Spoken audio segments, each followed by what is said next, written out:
This is your brother Yeshamai from the GMS Atlantic Camp. Before I get into this message, all praises, all glory, all honor to Yahweh, Bahasham, Yahweh Shai, Bahasham, Rakakadash, and double honors to the elders and the apostles of great millstone who rule and teach well, who taught us his truth, who are the true leaders, the vessels that Yahweh Hashem, Yahweh Shai is using to feed the flock. This is going to be going into Ezekiel 38. Ezekiel 38 is an end time prophecy, which goes into the destruction of America, otherwise known as Sodom, otherwise known as Egypt, otherwise known as Babylon the Great. All right, so I've got this map pulled up, and before we get into it, let's just go ahead and start off with the scriptures. All right, this is Ezekiel 38, verse 1. I got the King James on the left and the NLT on the right. Starting at verse 1, it says, "And the word of Yahweh Ba'ashem Yahushai came unto me, saying, Son of man, set thy face against Gog, the land of Magog, the chief prince of Meshach and Tubal, and prophesy against him." And so let's go back and get that map. Now, when you go into the biblical map here, the land of Magog is the land of Russia. Okay, so a couple things to get from verse 2 is, first and foremost, it says to set thy face against Gog. All right, now as we're going to read in the next verse, the Yahweh Hashem Yahushai is telling the prophet to set his face against it, because Gog, Gog, which is the prince in the land of Magog, all right, because Magog means land of Gog, okay, and then when you go into the blue letter, Gog means mountain, okay. So in verse 2, when it says set thy face against Gog, it's talking about the leader of Gog, or Salak is talking about the leader of Magog, right, which is the landmass of what's known as today as Russia. Okay, and then furthermore, it said, the land of Magog, the chief prince of Meshach and Tubal, and prophesy against him. Okay, so here is Magog, and here is Meshach and Tubal. Now, these are both cities within the same landmass of Magog. Now, one thing to point out is that when this city here, Meshach, this is actually where the word Moscow came from. All right, and so these are not only does the biblical map line up and tell us that Russia is going to be the one that arms the other heathens to begin the destruction of America, but we also have these names which we can line up with modern day cities like Moscow.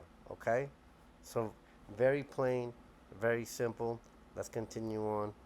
Verse 3, and say, Thus saith Yahweh Ba'ashem Yahushai, Behold, I am against thee, O Gog, the chief prince of Meshach and Tubal. Now, let's get a couple precepts here, because as I mentioned in verse 2, the prophet was told to set his face against Gog. And we're going to go ahead and get Proverbs 21, verse 1, because it says, The king's heart is in the hand of Yahweh Ba'ashem Yahushai. As the rivers of water, he turneth it whithersoever he will. So the chief prince of Magog today is Putin, and as it mentioned in verse 2, the prophet was told to set his face against him. The reason I'm bringing this up is because even though the prince of Magog is going to be used as a tool to bring down this place here, he himself is not going to be saved either. All right, and we need to make sure that we understand that, because during the earlier times of the Ukraine and the Russia conflict, you had a lot of Edomites that were cheering on Putin, thinking that Putin was going to be the savior. And then even more so, you have other Israelite camps that are saying that that Russia is going to rule after 1,000 years. No, Russia is is being used as a tool to do the purpose of Yahweh Bahasham Yahweh Shai. Let's not forget that in Jeremiah 27 and verse 6, um, Nebuchadnezzar was also used as a tool to bring judgment unto the southern kingdom. All right, and check out how Nebuchadnezzar is mentioned here. It says, this is Jeremiah 27 verse 6. It says, "And now have I given all these lands into the hand of Nebuchadnezzar, the king of Babylon, my servant, and the beasts of the field have I given him also to serve him." So even in Jeremiah 27, the King Nebuchadnezzar, he wasn't a actual servant, as the Israelites are servants of the Most High, but Yahweh Bahasham Yahweh Shai, he uses other kings of the world to fulfill his will. Okay, so don't get it twisted. Even though Russia is going to be used to bring this place down, they are not going to be exempt from judgment, because they also have um, judgment coming to them, as we're going to read in this chapter. Okay, let's get verse 4. It says, "And I will turn thee back." Okay, so this is still talking about the chief prince of Magog, right?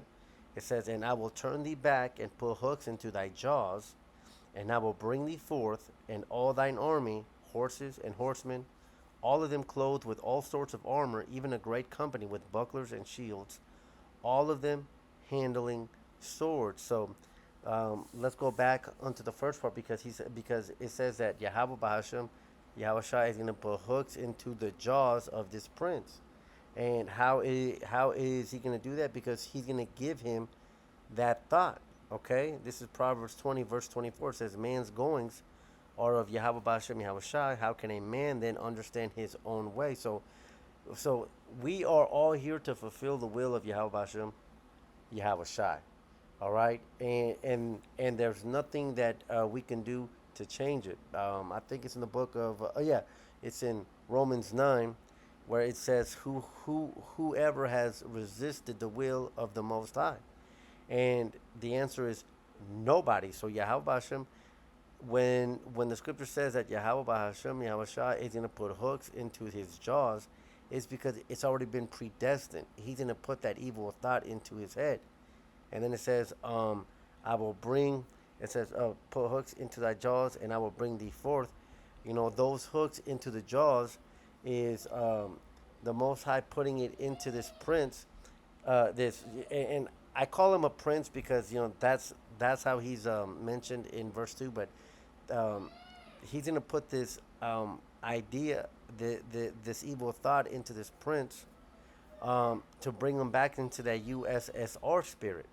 All right. Now I got this map pulled up of the USSR, and at one point, this was all what belonged to the Soviet Union. Okay, it was compromised of 15 different countries, and if you look here on number 6, one of those countries was Ukraine.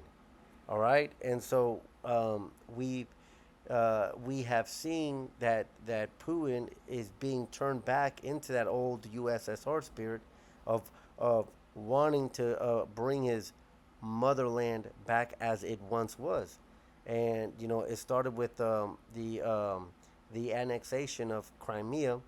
Matter of fact, I think I got that pulled up here. Well, no. But it started off with the annexation of Crimea, and now we see that he's trying to take over that entire place of Ukraine. So we see the will of Yahweh Hashem, Yahweh Shai coming forth as it always will. All right? And then going back onto that scripture where it says, clothed with all sorts of armor, even a great company with bucklers and shield. Being clothed with all sorts of armor goes into their arsenal.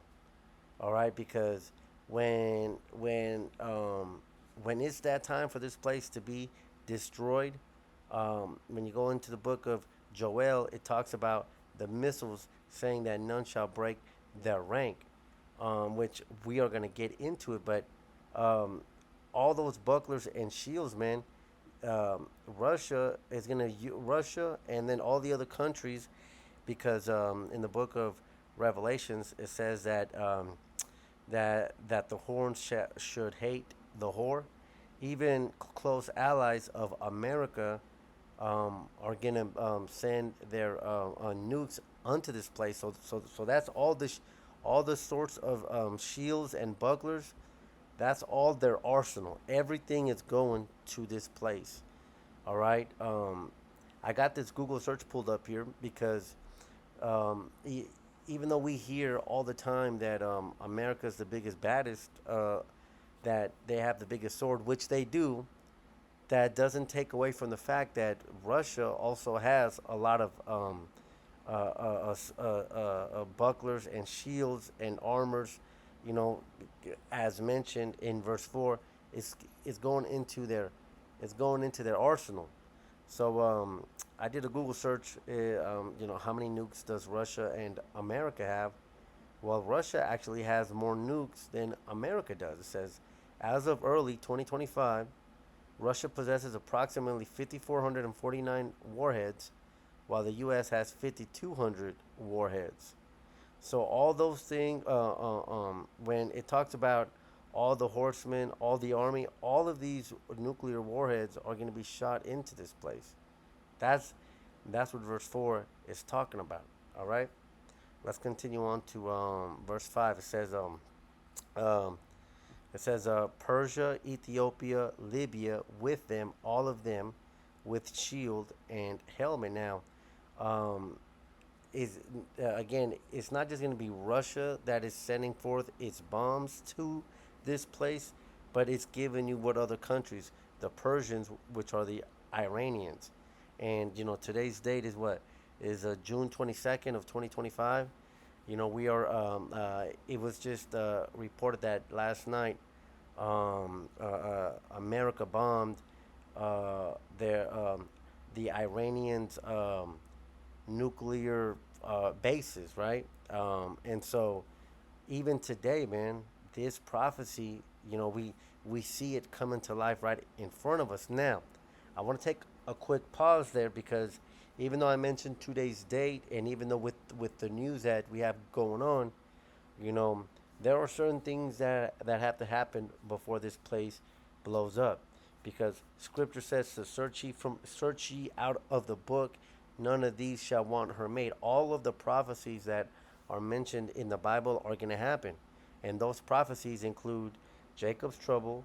They include the MOTB, and then they include the famine of the word, and then comes the destruction. So even though we see these things popping off, let's not forget that there are other prophecies that have to happen before we get out of here. Okay, but let's continue on. It says, verse 5 is the Iranians, the Ethiopians, Libya, all of them with shield and helmet. So all these countries are also bringing their weapons to the battle to fight against this whole.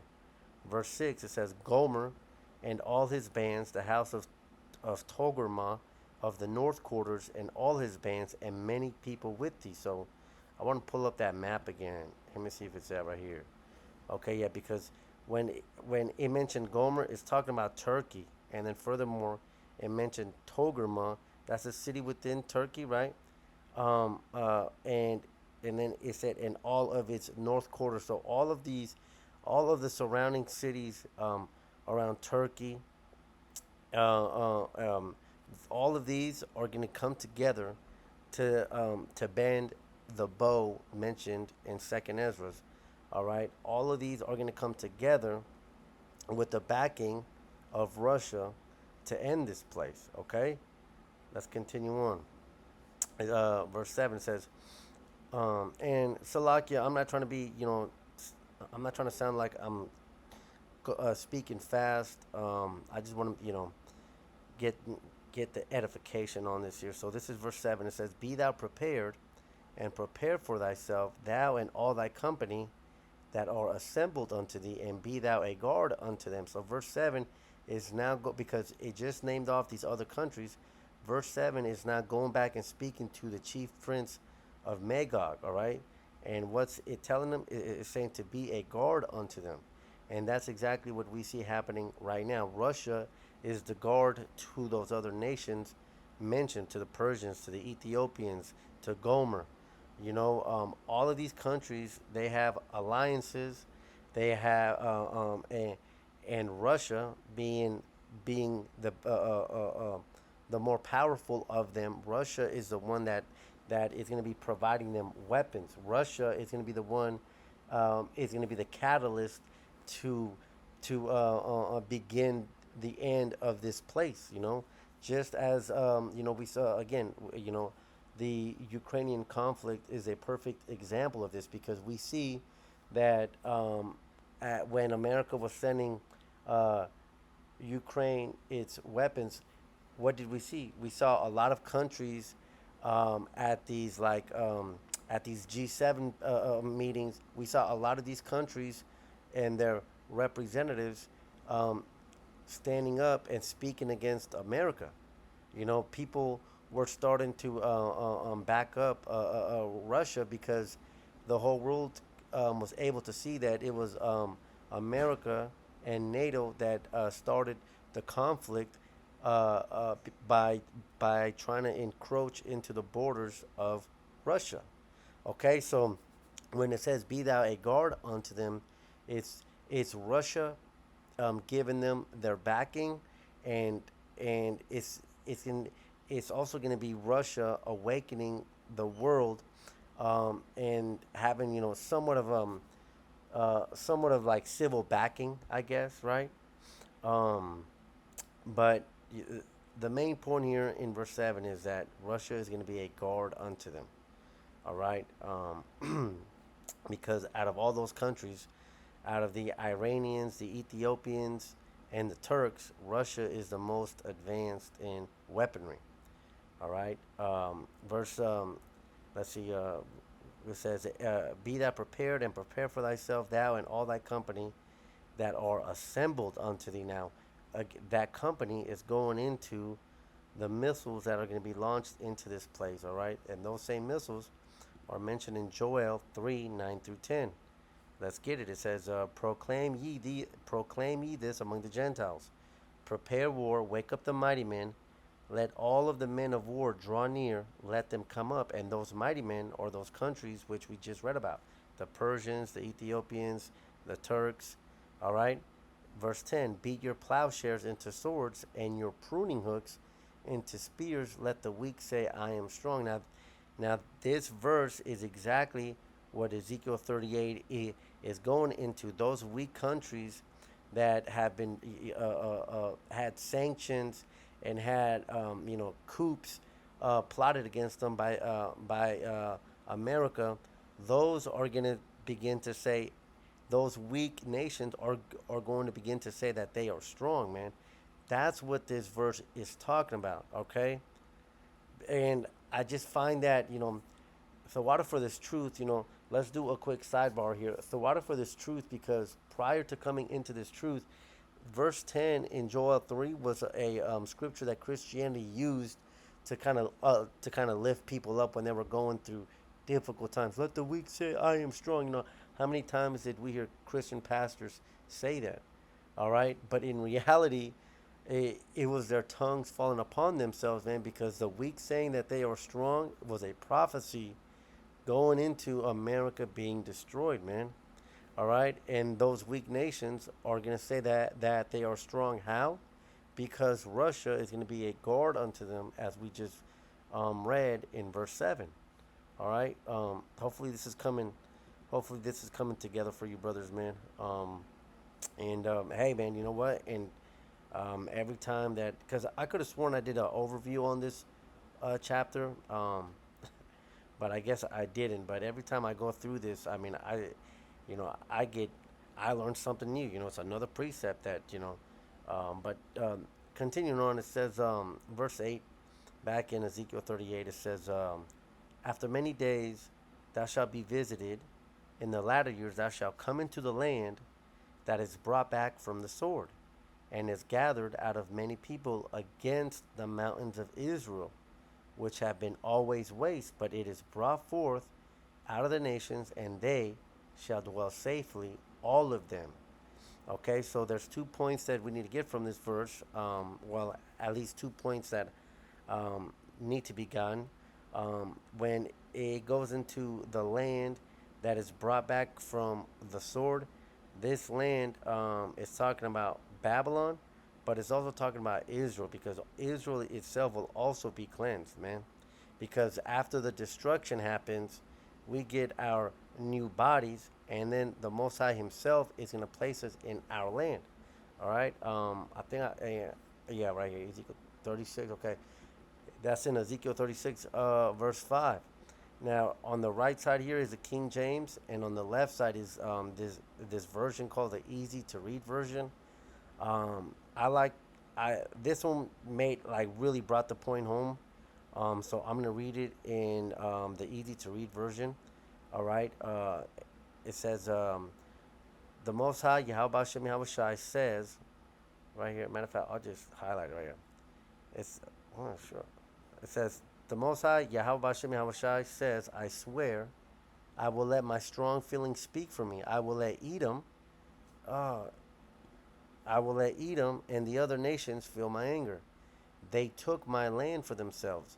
They really had a good time when they showed how much they hated this land.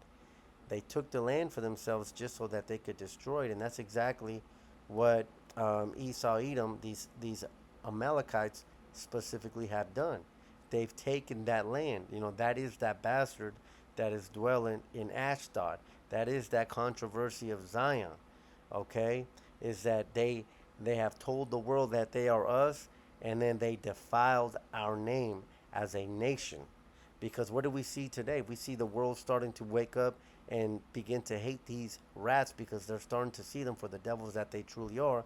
And that's exactly what they've done. It says they they hated this land, and to this day, you know, they have those straight rainbow parades, man. and and so for that reason, in verse 8, it's talking about not only Babylon being destroyed, but it's talking about the land of Israel being bombed too, because it's got to be cleansed for us to go back there.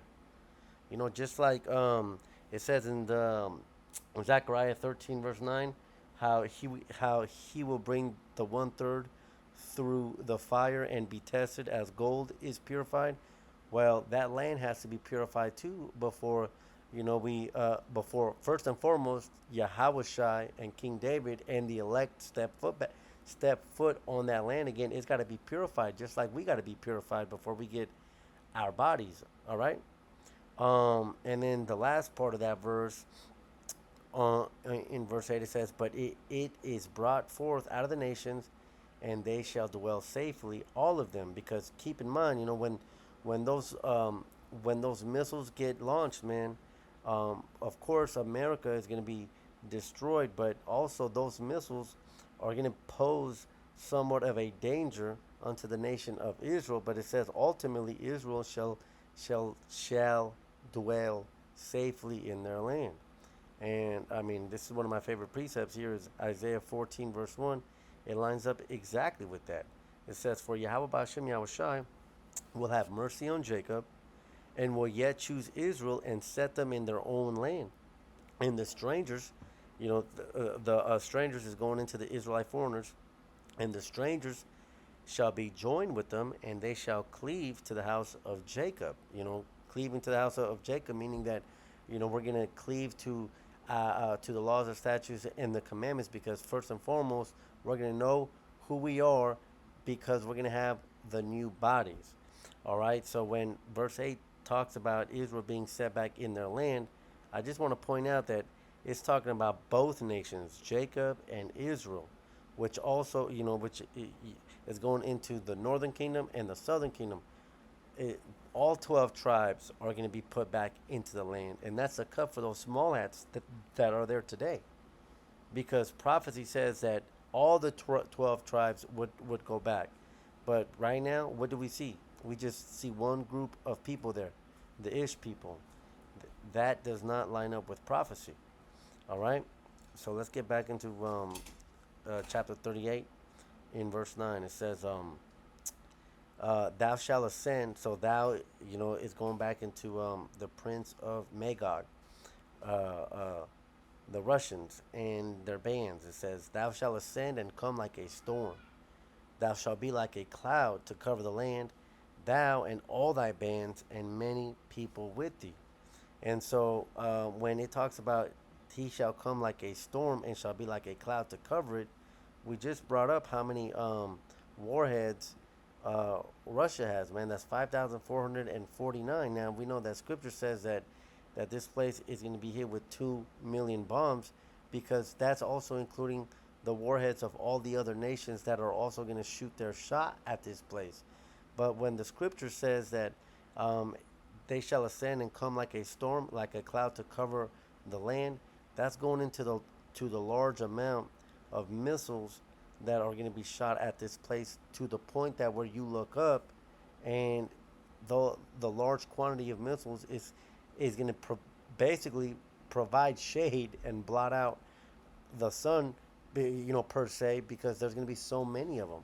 So the point is that there's going to be a very large amount of missiles coming to this place, and this lines up perfect with Joel chapter 2, 2 through 3. It says, "A day of darkness and of gloominess, a day of clouds and of thick darkness." Okay, yeah, exactly what we just read in verse 9. "As the morning spread upon the mountains, a great people and a strong, there has not been ever the like, neither shall be any more after it, even to the years of many generations." So once this place is destroyed through all this large amount of missiles that cause these day of clouds, it's never going to be like this ever again. Why? Because Yahweh Shai is going to come back, and there will never be war.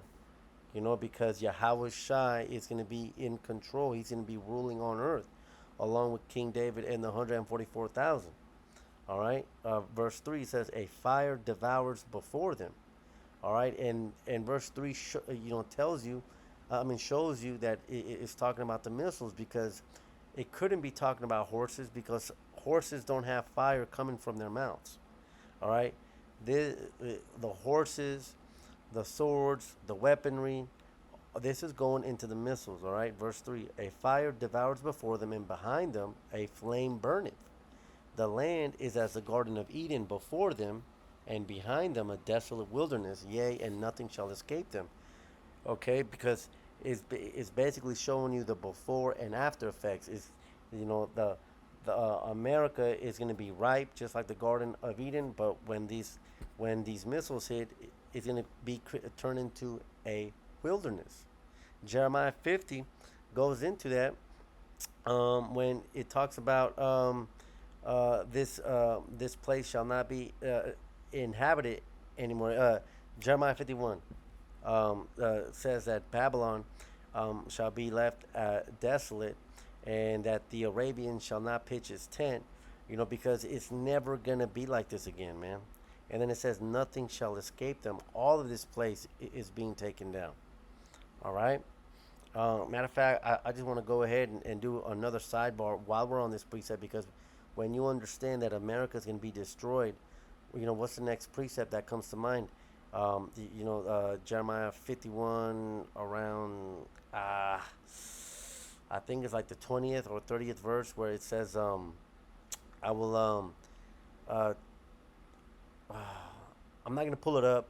I'm going to paraphrase it. I will send fishers, and then make men as hunters. The next precept that comes up is talking about the elect men, going into these tunnels and finding these elites. So when that precept comes up, you know, and we understand that this place isn't going to be here anymore, we have to understand that precept is talking about the other countries, all right? Because even though this place is going to be destroyed, there are still tunnels and bunkers in other countries, and that's where we're going to be digging up these elites, all right? I don't mean to stray from this overview, but I just wanted to make mention of that. All right. Um, let's get here. Let's go back to Ezekiel 38, verse 10. Um, it says, "Thus saith." Hold on a minute. Somebody's okay. Verse 10. It says, "Thus saith Yahweh Shem Yahweh Shai, it shall also come to pass that at the same time shall things come into thy mind, and thou shalt think an evil thought." All right, and that's going back to the very first precept that we brought up, is that the king's heart is in the hand of Yahweh Hashem, Yahweh Shai. All right, and ultimately, who's putting that evil thought into his mind? Matter of fact, let's focus in on that. Yahweh Bahashem Yahweh Shai is putting a thought into the mind of the prince of Magog, and it's an evil thought. And it's an evil thought that is going to bring destruction and total death to an entire country and 300 million people that are in this country. All right? Think about that. Who's putting that evil thought? Yahweh Bahasham, Yahweh Shai. And that's a cut for Christianity too, because it cuts that love doctrine. This is Isaiah 45, verse 7. I form the light and create darkness. I make peace and create evil. I, Yahweh Bashem Yahweh Shai, do all these things. So that evil thought that's going to bring murder, destruction, all of that, it's being done by Yahweh Bashem Yahweh Shai. That's who's doing that evil thought. All right? Again, who has resisted the will of the Most High? Nobody. The story is already written. Let's continue on. Verse 11. It says, "And thou shalt say, I will go up to the land of unwalled villages. I will go to them that are at rest, that dwell safely, all of them dwelling without walls and having neither bars nor gates." So Yahweh Bashem Yahweh Shai is going to put the evil thought for the prince of Magog to go into the land of unwalled villages to them that are at rest. And this is talking about America, because Americans are at rest. Americans can't fathom the idea that this place is going to be destroyed. Um, it's I did a Google search here. It says, "Has America been invaded?" And it says, while the U.S. has experienced attacks and conflicts within its borders, it has not been successfully invaded. So that's the city of unwalled villages. That's them that are at rest. That is America, because everybody else has felt the pain. The Palestinians have been hit. Mexico has been invaded. Canada has been invaded. Russia, China, every major country has felt the touch of war and great death besides this one country, and that's America. Google even tells you that. That's why it calls it the city of unwalled villages, because in their mind, their pomp is that nothing can ever touch them, you know? But that same pomp is what's going to lead to their destruction. This is Isaiah 31 verse 1. It says, "Woe to them that go down to Egypt for help." Now, this is also a prophetic speak, all right? Because even though it rang true during the time of Isaiah, we know that according to Revelations 11 verse 8, America is modern day Egypt, or spiritually known as Egypt. So woe to them that go down to Egypt / America for help, and stay on horses and trust in chariots, because they are many, and in horsemen, because they are very strong. But they look not unto the Holy One of Israel, neither seek Yahweh Bashem Yahweh Shai. So, though, going back to verse 11, man, this is those that are at rest, because that's exactly what they're doing.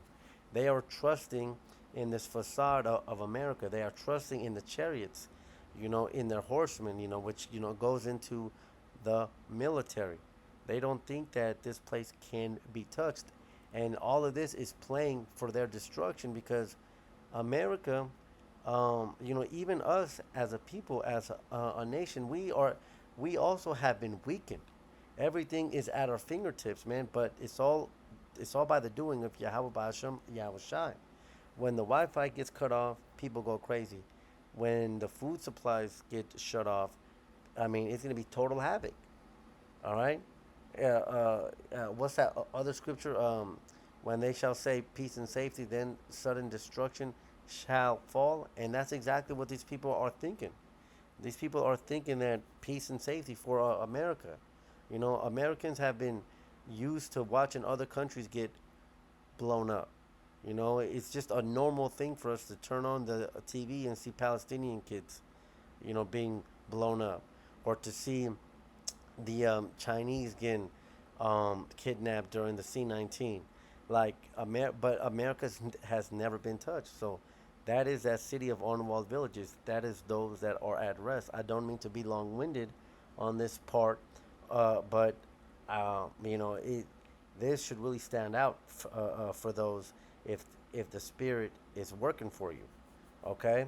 And then also that land of unwalled villages again, because we know that Israel itself, that the landmass of Israel is going to be bombed. That also applies to Israel.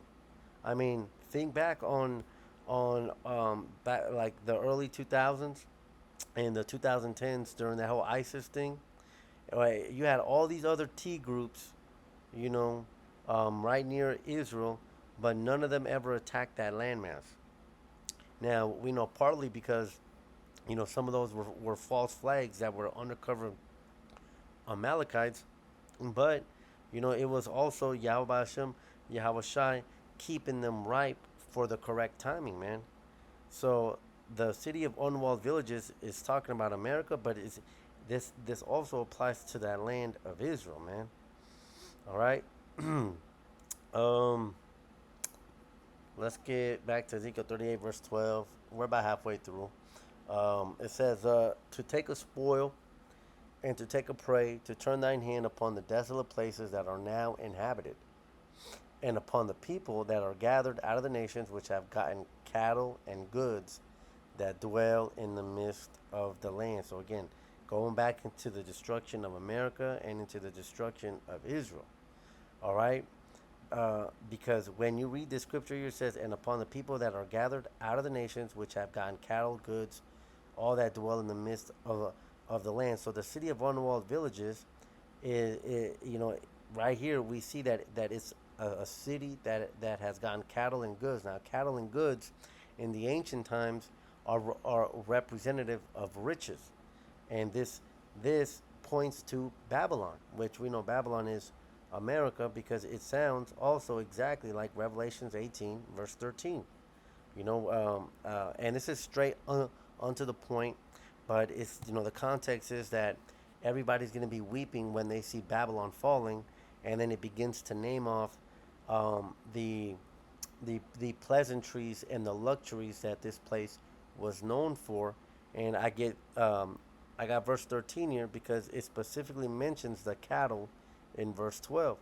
All right, so it says, "And cinnamon and odors and ointments and frankincense and wine and oil and fine flour and wheat and beast," there's that cattle, "and sheep and horses and chariots and slaves and souls of men." Now this is that rich land being spoken about in verse 12.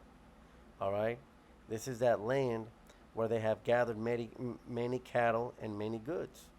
All right, and then furthermore, you know, this verse 12 again, it applies to Israel.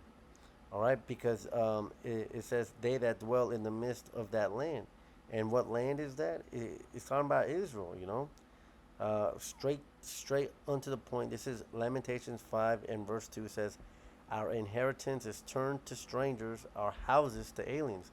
That entire landmass has been stolen by the bastard, by the Amalekites, by, you know, who go back to Esau, Edom.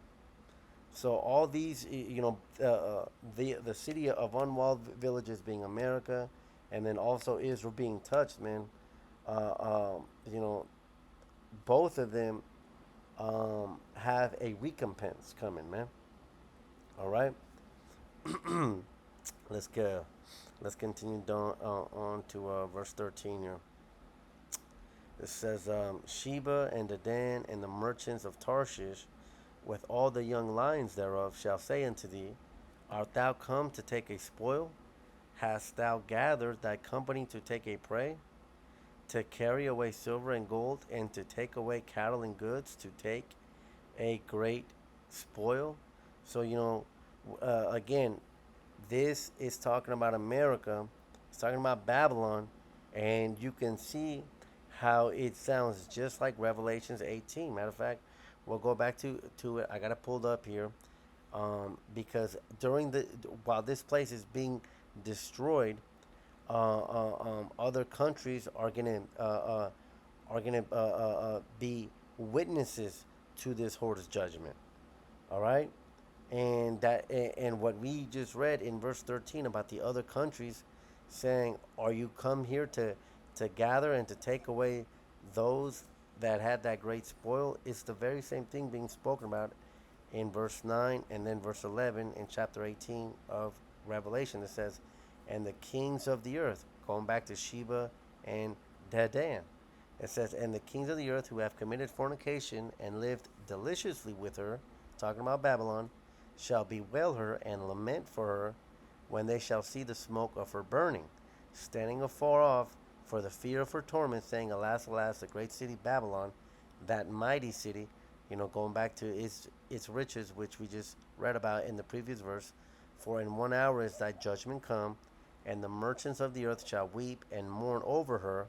And that's exactly what we see being spoken about in verse 13 of Ezekiel 38. "And the merchants of the earth shall weep and mourn over her, for no man buyeth their merchandise anymore." All right? Again, the world is going to see this place fall down, man. And that's when the Most High, that's when Yahweh Bahashem, Yahweh Shai's name is going to be sanctified. See, Ezekiel 36, man, talks about it. Talks about not only is Yahweh Bahashem, Yahweh Shai coming back to deliver the nation of Israel, but he's also coming back to sanctify his name. Because these people, they don't fear Yahweh Bahashem, Yahweh Shai. They don't fear the name. They don't acknowledge the name, and they don't fear him. Starting with our people, so-called blacks, natives, and Hispanics, they don't fear Yahweh Bashem, Yahweh Shai. And so his name is going to be sanctified through the destruction of two-thirds of our people and these Edomites, man. That's how his name's going to be glorified. All right? So let's get verse 14. Um, it says, "Therefore, son of man, prophesy and say unto Gog, Thus saith the Most High, Yahweh Hashem Yahweh Shai, in that day, when my people of Israel dwell safely, shalt thou not know it?" Okay, so, I got Psalms 50, verse 20 and 21. "Thou sittest and speakest against thy brother, thou slanderest thine own mother's son." See, so verse 14 is basically saying, is basically Yahweh Hashem, Yahweh Shai, is telling them, when when judgment happens, man, then you will know that I did it. Because again, the pomp of these people, these Americans, because this city hasn't been touched, they've they've been living it up at our expense. We built this place for them. After it was stolen, by the so-called Native Americans, and they think that they're gonna get away with it. They think that they're gonna continue. Um, but Yahweh Hashem Yahweh Shai ultimately is gonna save us in front of them. All the nations will see the Most High for who He really is, and then they will also see us for who we really are. Because it says, when He does it, then shalt thou not know it. Verse 21 here in Psalms 50. It says, "These things hast thou done, and I kept silence. Thou thought that I was altogether such as one as thyself." See, these wicked Edomites thought that, again, thinking that they were going to get away with it, to the point that they thought that Christ, that Jesus is with them. There's a Christian nation. They think that their white Jesus is for them. All right, but I will reprove thee and set them in order before thine eyes. And that's exactly what's going to happen, man. They're going to be destroyed, and then while they're being destroyed, they're going to see the nation of Israel being saved by those chariots, man. All right, and then shall they know it. Shalt thou not know it? Yeah, they definitely will know it. Verse 15, it says, "And thou shalt come from thy place out of the north parts thou and many people with thee, all of them riding upon horses, a great company and a mighty army. And again, those missiles are those horses are the missiles.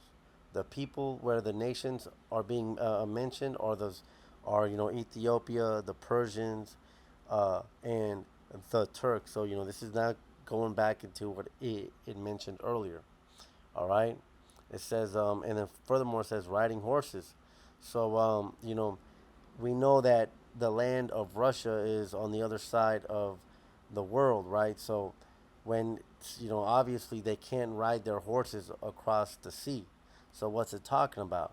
Well, through the Spirit, just as mentioned in Revelation 9, those horses are talking about their warplanes, right? Because those warplanes are going to be used to some of those warplanes are going to be used to deliver these payloads, man. Some of these warplanes are going to be used during the war and destruction of this place. Those horses go into the weaponry, all right. Just like in Revelations 9 verse 7, it says, "And the shapes of the locusts were like unto horses prepared unto battle, and their heads were as it were crowns like gold, and their faces were as the faces of men." Now, when we read Revelations 9, and it goes into the three world wars. When it's talking about these horses here, it's not talking about actual horses. It's talking about the World War II planes. It says their faces were as the faces of men. Matter of fact, I'll just pull that up. World War II planes. This is what it's talking about because during the World War II planes, you had let me see here if it pulled it up.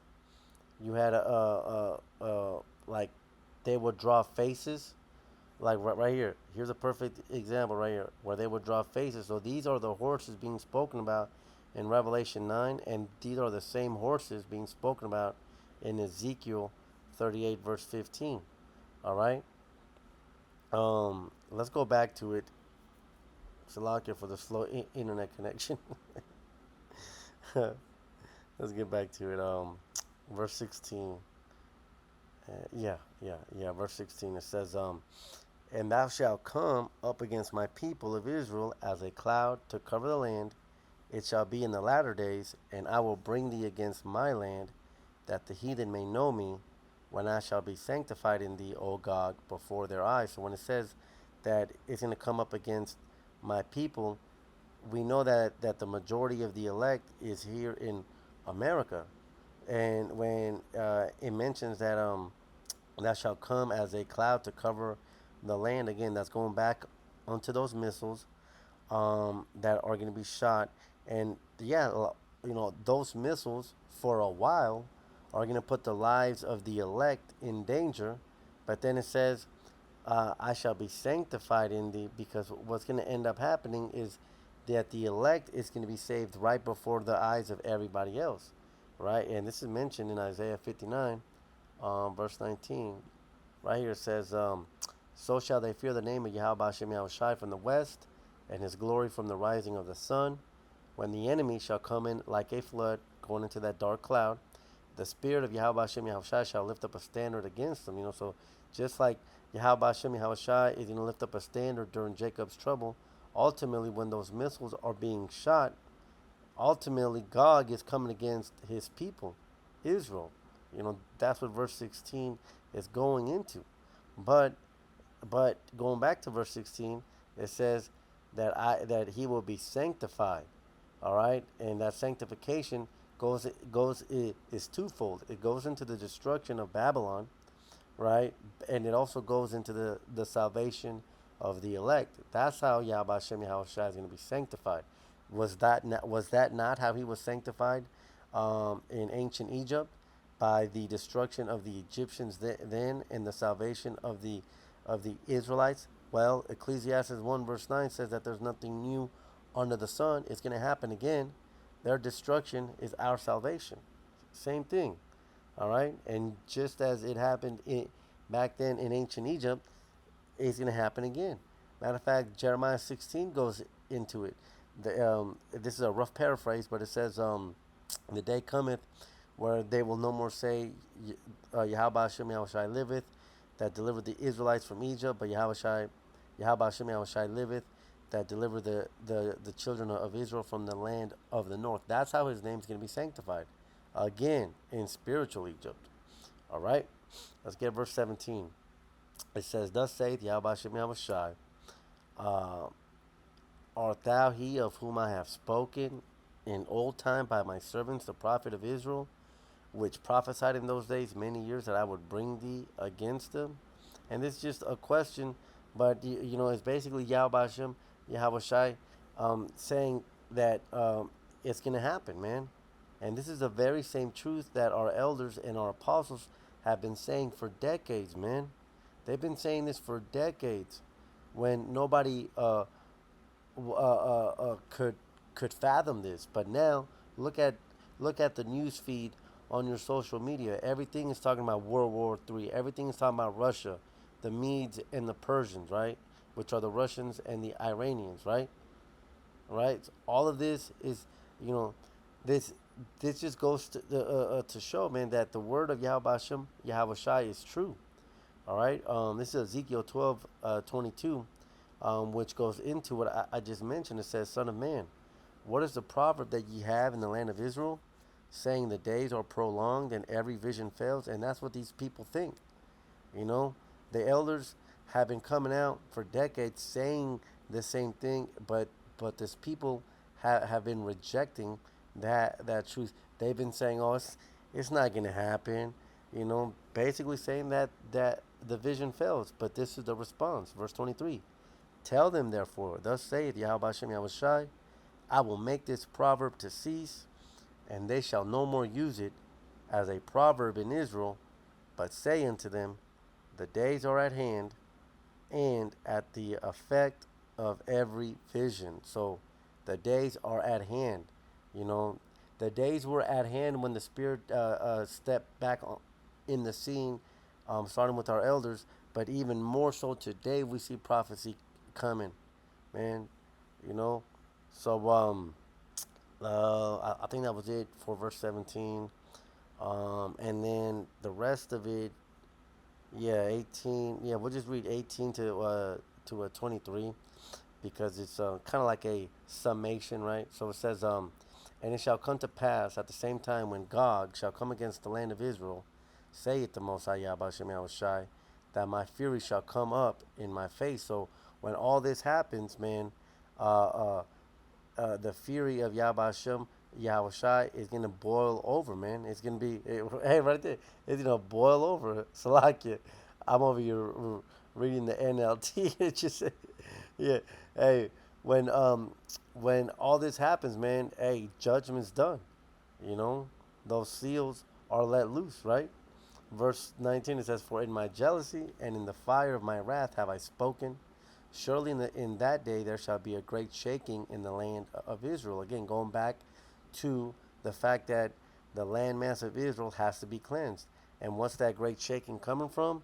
Well, matter of fact, let's just go and get that quick when it says, the earth shall shake to and fro, like a drunkard. Let's see. This is what it's talking about. Isaiah 24 and 20. It says, The earth shall reel to and fro like a drunkard, and shall be removed like cottage, and the transgression thereof shall be heavy upon it, and it shall fall and not rise again. Now, this is talking about Babylon, but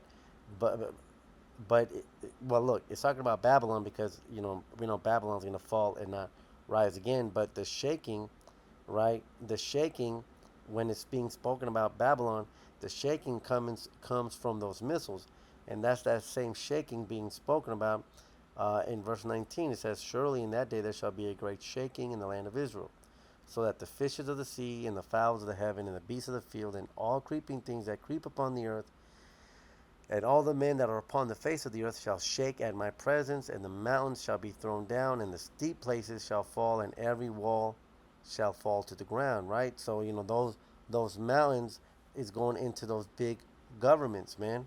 It says all those mountains are gonna fall down, which is reminiscent of Obadiah. Thou that dwellest in the cliffs of the rocks, thou that makest thy nest in the sky like an eagle, saying, Who shall bring me down? Those are those high mountains that are going to be taken down. It says shall shake at my presence. All right, and we get a glimpse of that in Second Ezra 13 when he didn't he neither lifted up a sword of war, but he opened up his mouth. It's talking about that great destruction, man. Everyone's going to be shaken at the presence, especially when the world sees that Yahweh Shai is a so-called black man. All right, and says every wall shall fall to the ground, because when you go into Daniel 7, it says that the saints shall take the kingdom, and Yahweh Shai shall rule forever with the iron rod. Man, he shall dash them into pieces. That's what it's talking about. Daniel 7 goes along with Ezekiel 38. Ultimately talks about the destruction of Esau Edom, of the rulerships that were prophesied to be on earth. All right, verse 21, it says, um, and I will call for a sword against him throughout all my mountains, say the Abashim Yahushua. Every man's sword shall be against his brother. Excuse me. It says, and I will plead against him with the pestilence and with blood, and I will rain upon him and upon his bands and upon the many people that are with him on overflowing rain and great hailstones, fire and brimstones. Thus will I magnify and sanctify myself, and I will be known in the eyes of many nations, and they shall know that I am Yahweh Hashem Yahweh Shai. Because after Yahweh Hashem Yahweh Shai uses Russia to destroy Babylon and to cleanse the landmass of Israel, um, the Russians' purpose and their duty is going to be fulfilled. And then the Most High Himself is going to do away with them as well, man, because those Russians are Edomites themselves, man. And that's why the very first verse it says, "Set thy face against God." All right, and then verse 3 says, "I am against thee," because even though Gog is going to be used as a tool to bring judgment, he himself is also going to be judged. Matter of fact, this is the last precept, which goes with that. It says, Isaiah 54, verse 16, it says, "Behold, I have created the smith that bloweth the coals in the fire, and that bringeth forth an instrument for his work, and I have created the waster to destroy." And that's exactly, just as Yahweh Hashem Yahweh Shai raised up Pharaoh to be destroyed, as mentioned in the book of Romans 9, right? He has also created um, uh, uh, uh, the Russians to fulfill their purpose. But hey, once you're done with a certain tool, you put that tool down, man. All right, and that tool being spoken about is Russia. So I mean that's pretty much it for Ezekiel 38, man. Hopefully this has been edifying. And until the next one, shalom.